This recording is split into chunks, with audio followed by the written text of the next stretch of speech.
எல்லாம் போட்டு முடிச்சாச்சு. வெயிலில் தெரியுதா தெரியலையான்னு தெரியல. இதை நல்லா காயிட்டும், சாயந்தரமாக பார்க்கலாம் எப்படி இருக்குன்னு.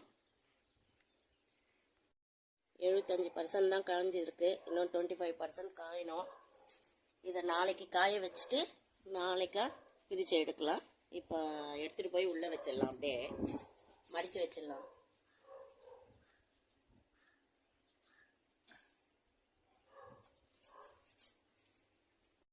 வாங்க, வத்தல் வந்து தண்ணி தெளித்து நம்ம எடுத்து வச்சிட்டோம். அப்புறம் கொஞ்ச நேரம் வெயிலில் காய வச்சேன். நல்லா வெயிலில் காஞ்சிடுச்சு. காஞ்ச உடனே இந்த மாதிரி வந்திருக்கு பாருங்க. எல்லாமே உடையாம ரவுண்ட் ரவுண்டாக வந்திருக்கு. இப்போ எண்ணெயில் நம்ம பொரிச்சு எடுத்து காமிக்கிறேன்.